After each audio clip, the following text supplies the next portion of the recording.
લોકમત ન્યૂઝમાં આપનું સ્વાગત છે। વડોદરા મ્યુનિસિપલ કોર્પોરેશનની ગઈકાલે યોજાયેલી ચૂંટણીમાં આ વખતે મતદારોમાં નોંધપાત્ર ઉત્સાહ જોવા મળ્યો હતો। છેલ્લા 4 ચૂંટણીની સરખામણીએ આ વખતે સૌથી વધુ મતદાન નોંધાયું છે। મોડી રાત્રે જાહેર થયેલા આંકડા મુજબ શહેરના કુલ 19 વોર્ડમાં સરેરાશ 53.34% મતદાન નોંધાયું છે। કોર્પોરેશનની કુલ 76 બેઠકોમાંથી 2 બેઠકો બિનહરીફ જાહેર થતાં બાકી રહેલી 74 બેઠકો માટે મતદાન યોજાયું હતું। મતદાનના આંકડા મુજબ વોર્ડ નંબર 14માં સૌથી વધુ મતદાન નોંધાયું હતું, જ્યારે વોર્ડ નંબર 11માં સૌથી ઓછું મતદાન નોંધાયું હતું।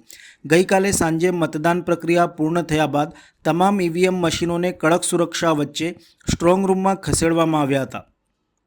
વડોદરાના પંડ્યા બ્રિજ પાસે આવેલ પોલિટેકનિક કોલેજ ખાતે વડોદરા મહાનગરપાલિકાના વોર્ડ નંબર 1થી 19 માટે મતગણતરી યોજાશે, જ્યારે દશરથ ખાતે આવેલ MP પટેલ હાઈસ્કૂલમાં 6 જિલ્લા પંચાયત અને 26 તાલુકા પંચાયતની મતગણતરી આવતીકાલે હાથ ધરાશે। સ્ટ્રોંગ રૂમની સુરક્ષાને લઈને તંત્ર દ્વારા બહુસ્તરીય બંદોબસ્ત ગોઠવવામાં આવ્યો છે। સ્ટ્રોંગ રૂમને સીલ કરવામાં આવ્યા બાદ તેની આસપાસ 24 કલાક પોલીસ બંદોબસ્ત તૈનાત રાખવામાં આવ્યો છે।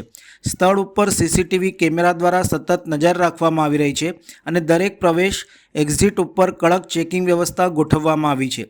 ઉમેદવારોના પ્રતિનિધિઓને પણ સ્ટ્રોંગ રૂમની બહાર નિર્ધારિત જગ્યાએથી દેખરેખ રાખવાની મંજૂરી આપવામાં આવી છે, જેથી પારદર્શિતા જળવાઈ રહે। પોલિટેકનિક ખાતે પણ ઈવીએમ સ્ટ્રોંગ રૂમમાં સુરક્ષિત રીતે મૂકવામાં આવ્યા છે અને ત્યાં ચુસ્ત બંદોબસ્ત ગોઠવાયો છે। આવતીકાલે મતગણતરી હાથ ધરવામાં આવશે। મતગણતરી દરમિયાન પણ તબક્કાવાર સુરક્ષા વ્યવસ્થા, પ્રવેશ માટે પાસ સિસ્ટમ અને અધિકૃત વ્યક્તિઓને જ પ્રવેશ આપવામાં આવશે તેવી વ્યવસ્થા રાખી છે। હવે આવતીકાલે મતગણતરી દરમિયાન શું પરિણામ આવે છે તેના ઉપર સૌની નજર ટકેલી છે।